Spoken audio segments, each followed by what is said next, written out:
buenas tardes. Aquí inicia el podcast de Luna TV.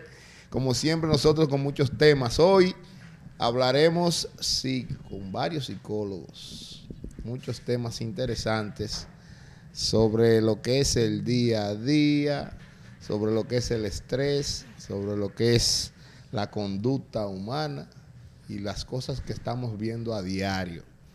Pero vamos a darle a saludar de inmediato. Hoy está Carlos con nosotros de los viernes. Saludo a Carlos. Con nosotros está la doctora Chani Rodríguez. Psicóloga. Psicóloga. Yo te digo doctora siempre. Yo siempre de eso es de cariño. Y también el psicólogo Gerson Pichardo. Saludos. Buenas tardes, hermano. Hola, hola. Y Venecia, que me acompaña como siempre, la linda Venecia. Saludos. Buenas, muchachos. Saludos, buenas tardes. Como siempre decimos en cada episodio, para nosotros siempre será un placer encontrarnos aquí presente, de compartir con mi querido colega Pedro, con Carlos, que nos está dando una introducción en los temas que no son un poquito, ¿verdad?, de los viernes lights. Darle la bienvenida a estos psicólogos profesionales con mucha capacidad, mucha experiencia, que nos van a tratar muchos temas de interés. Así que diciéndoles que se queden atentos y que se queden activos en lo que viene del podcast de Luna TV. Venecia, yo creo que esto fue estratégico, que me invitaron a mí el día de hoy. ¿Por qué? Porque yo creo que todos necesitamos terapia, comenzando por ustedes. Ay, mi madre. Señores, el podcast estaremos dividido en dos bloques. Detrás, en el segundo bloque, está Chanel Almonte por aquí, Junior Bueno, que también participarán de lo que es hoy este compartir, porque esto va a ser un conversatorio compartir con estos amigos psicólogos. Bueno, pero vamos a iniciar de inmediato y vamos a introducir el tema. Póngame en pantalla la primera fotografía, máster. Después de la pandemia, post-pandemia, ¿qué ha pasado con la conducta humana? Vemos que la gente está acelerado, pasan muchos casos, hechos. Vemos actitudes de muchas personas, no solamente en República Dominicana, sino en el mundo. Y cada día nos sorprendemos con cosas que pasan. Empecemos con eso. Post pandemia, ¿qué ha pasado? Iniciamos con Chani. Saludos. Muy buenas tardes. Para mí es un placer, como siempre, ser parte de este gran panel y especial con tan grandes profesionales que me acompañan. La que está en privilegio soy yo. Mira, Pedro, qué buena pregunta. Pero primero vamos a empezar con esta frase. Realmente estamos en la sociedad al borde. Sociedad al borde. Tú acabas de mencionar algo que es, ¿qué ha pasado con la salud mental post pandemia? Sí. La pandemia está relacionada, que no fue un hecho aislado, al sistema. Entonces, es algo que viene acompañado. La salud mental de una sociedad no se puede desligar de las políticas públicas que crea un sistema. Y les voy a explicar por qué. Después de la pandemia, al haber un aislamiento total, personas que no se conocían ni siquiera a sí mismas y empezaron a conocerse en pandemia, a relacionarse familiarmente con todos los que viven en una casa, empezaron a descubrir, oh sorpresa, que muchos tenían depresiones ocultas, que muchos estaban padeciendo de ansiedades, pero ¿qué pasaba? Con el trajín del día a día, se ahogaban en ese mar de cosas, que salir, que pasear, para opacar ese ruido mental que venía arrastrándose. No fue que la pandemia enfermó a la sociedad, no. ¿Ya estaban enfermos? Detonó una sociedad enferma, que es la que vivimos hoy en día, y es lo que se está descubriendo. Muchas personas se acercan, incluso fíjense que muchas parejas, muchas relaciones matrimoniales empezaron a romper después de pandemia. ¿Qué pasó? ¿La pandemia fue la culpable? No, hermano. Lo que pasa es que usted se dio cuenta que usted no tenía una convivencia en casa, y cuando empieza a convivir con esas personas, se da cuenta que está fragmentada esa relación. Entonces ahí vienen las situaciones. Jerison. Sí, mira, definitivamente muy buen aporte de parte de la colega acá. Y de verdad que sí, que el fenómeno de la pandemia fue un antes y un después en lo que fue la conducta humana. Estamos hablando de que hubieron cambios drásticos que presentamos cada uno de nosotros, donde tuvimos el encierro, donde tuvimos muchas restricciones y tuvimos que convivir, como decía la colega, convivir con nuestra familia. Claro. Que yo agradezco muchísimo a la pandemia porque tuve la oportunidad de convivir con mi papá, que básicamente lo veía en el mes 2 días. Wow. Y agradecí muchísimo la pandemia, pero también cabe destacar de que hubieron muchas cosas que también rompieron. Hubieron muchas cosas que fueron el hincapié de desatarse ansiedad, depresión, ese encierro, esa necesidad de salir, de socializar, que es parte fundamental también para nosotros los seres humanos poder convivir en sociedad. Claro. Y al limitarnos de tantas cosas, pues esto conllevó a que se detonaran muchísimos problemas de salud mental. Claro. Así es. Antes de que tú pases a la segunda pregunta, qué bueno que mi colega acaba de mencionar eso. Yo voy a citar una teoría que es del psicoanálisis y que la propone Freud. Freud dice que cuando un individuo o una sociedad en psicología de las masas reprime frustraciones, deseos, emociones, estas no se quedan reprimidas, sino que más adelante salen de forma violenta. Y esto es para ir profundizando, que hablo de esta teoría, para luego explicar las preguntas que Pedro nos tiene, para que puedan entender por qué vivimos hoy en día en una sociedad tan violenta. Pero ahora le toca a Venecia la pregunta. No, adelante, tú sabes, realmente qué bueno que ustedes nos dan esa explicación, porque muchas veces en el caso de nosotros, de manera, vamos a decir, yéndonos de la parte de la ignorancia, me incluyo, porque a veces uno tiene suposiciones y entiende que hay cosas que dan como resultado otras cosas que realmente no es el caso. Y por ejemplo, muchas personas cuando pasó el tema de la pandemia, que yo tengo depresión, porque este aislamiento me va a poner loco, porque yo estoy sola. Pero qué bueno que aquí ustedes vienen y nos dan esa explicación de que realmente no era porque tú estás solo, que tú dejaste de salir. Inicialmente tú tenías esa situación desde hace un tiempo atrás, pero al tener ese aislamiento te provoca entonces tú quedarte, analizarte a ti mismo y decir, ven acá, pero yo como que tengo algo diferente, pero es porque no te habías dado esa chance, esa oportunidad. Y Jerry John dijo algo importante también, no solo fueron cambios de conductas a la parte negativa, también en la parte positiva, porque hubo también acercamientos familiares. Habían familias que eran totalmente disfuncionales y después eso hizo que se unificaran criterios, que compartieran y demás, que eso también pasó de manera positiva. Y parte fundamental de nosotros los seres humanos, que es la economía, que se vio bastante afectada, donde vimos personas que también perdieron su empleo, que tuvieron que reestructurarse, que dependían tal vez de algo que le daba el gobierno, y se ven en esta etapa donde no saben ni siquiera qué hacer con su vida. Se ven encerrados. Entonces, ¿qué va a hacer esto? Que en algún punto todas estas emociones acumuladas pues exploten y no nos permiten y nos van a desembocar en situaciones de ansiedad, depresión, situaciones que al final fueron 2 años. Pero esto se va a prolongar por su vida si no lo trabaja. Y tú sabes que tú mencionando, y disculpa ahí, pero sé que Carlos tiene también una pregunta. Aprovechando el tema que ustedes decían, la parte económica, así como cosas negativas que surgieron de la pandemia, surgieron cosas positivas, como decía aquí Pedro y también decía aquí mi querido Harrison. Por ejemplo, surgió el tema de los teletrabajos. Ahora nosotros vemos hoy en día que muchas personas trabajan desde sus hogares y que ya se acomodaron a estas funcionalidades de sus hogares, pero por ejemplo, tomando en cuenta esto, que ha crecido bastante, por ejemplo, quizás eso empezaba cuando la gente tenía los call centers, que trabajaban desde una computadora en una oficina, ya esto se ha trasladado a la casa. ¿Qué impacto pudiera tener esto en esa mentalidad de esas personas, esa psicología detrás de cada uno? Porque entonces ya no están socializando como regularmente en años anteriores uno usualmente tenía, que iba a la oficina. Ya ahora se están multiplicando más esos teletrabajos que oficinas físicas. O sea, ¿qué pudiera traer eso? ¿Qué perjudicación pudiera traer eso? Qué interesante es realmente tu pregunta, porque sí, se dio esa oportunidad de que las personas podían trabajar desde casa, pero esto ha traído problemas un poquito mayor, a pesar de que reciben los beneficios estando dentro de su entorno en la casa. Como mencioné anteriormente, la socialización es parte fundamental de nosotros los seres humanos y necesitamos de ella para gozar de una buena estabilidad emocional. ¿Qué pasa? Que muchas veces nos acomodamos a estas 4 paredes donde tengo todo lo que necesito y no necesito salir. Entonces, cuando nos vemos en la necesidad de compartir en sociedad, de salir al entorno, pues esto nos causa estrés, nos causa ansiedad. Entonces, ¿qué hacemos? Evitamos salir, compartir, porque ya estoy acostumbrado a estar en este espacio de confort, de comodidad. Entonces, me limito a compartir y puede desembocarse un problema de socialización en estas personas. Shani. Sí, mira, eso de los teletrabajos ha traído uno de los problemas más grandes en las familias y para la persona que lo ejerce.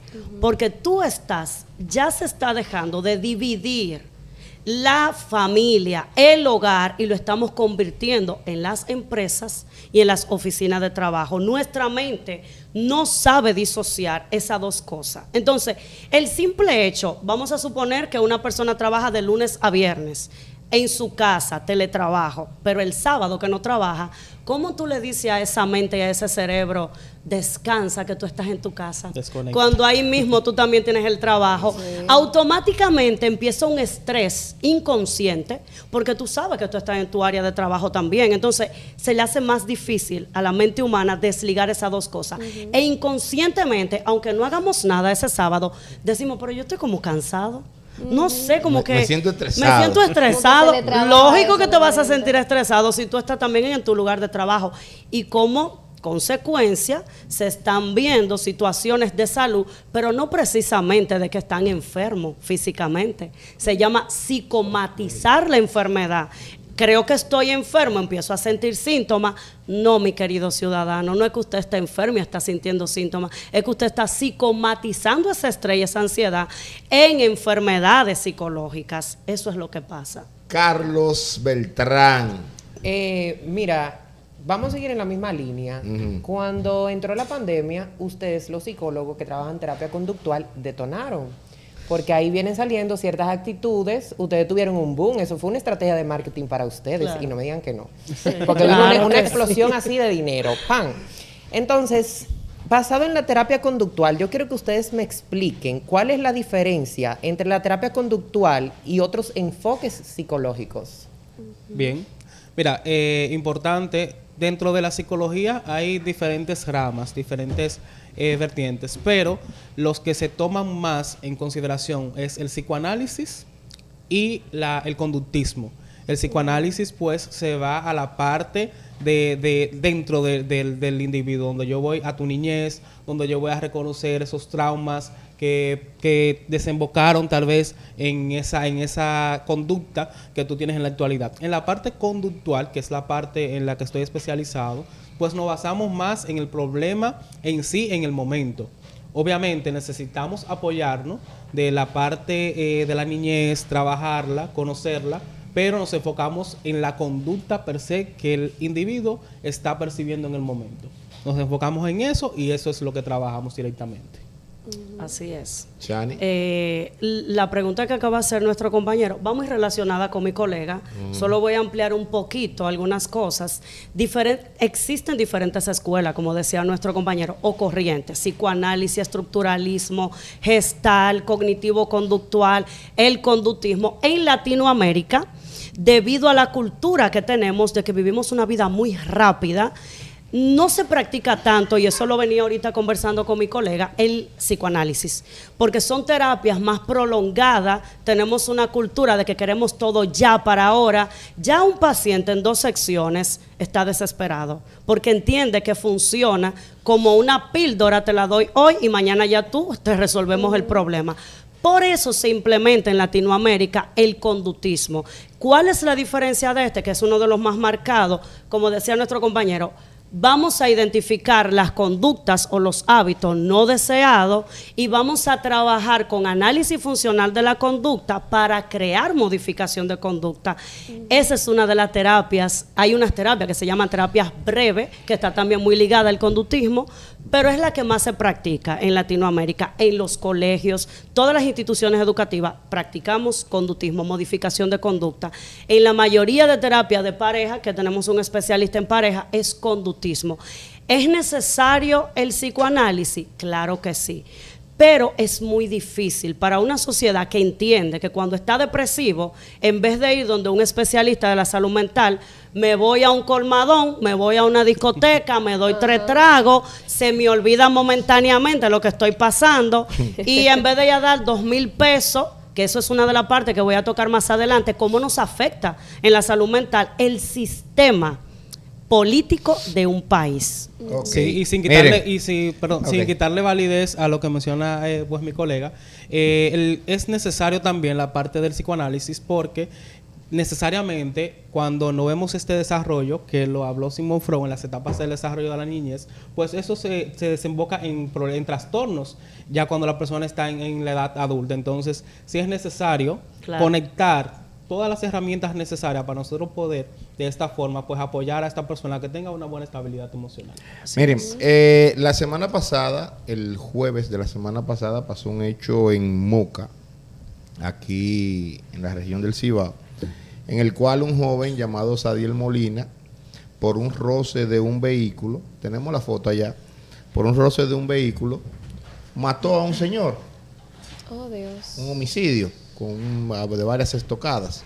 Entonces de ahí me surgió esta pregunta: ¿qué lleva a una persona a perder la cabeza en un hecho momentáneo?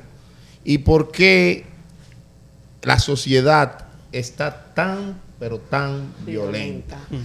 Empezamos con Chani, adelante. Sí, mira, voy a empezar con esta frase, porque me gustó que mencionaste que fue por el roce de qué. De un vehículo. No. Un roce con un motor. No fue el roce de un vehículo. Es el roce de la frustración que está viviendo el dominicano con un tránsito que nos tiene al borde de la locura. Ese fue el detonante. Ya esa persona arrastraba una frustración. Yo te apuesto que si hacen una investigación, claro, cada persona que comete un hecho delictivo tiene que tener su régimen de consecuencias, porque para eso hay una ley.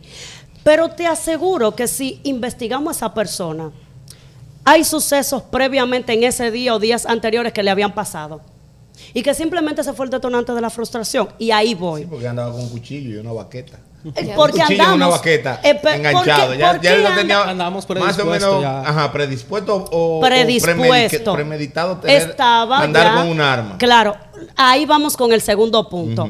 Estamos con una hipervigilancia. ¿A qué me refiero con esto?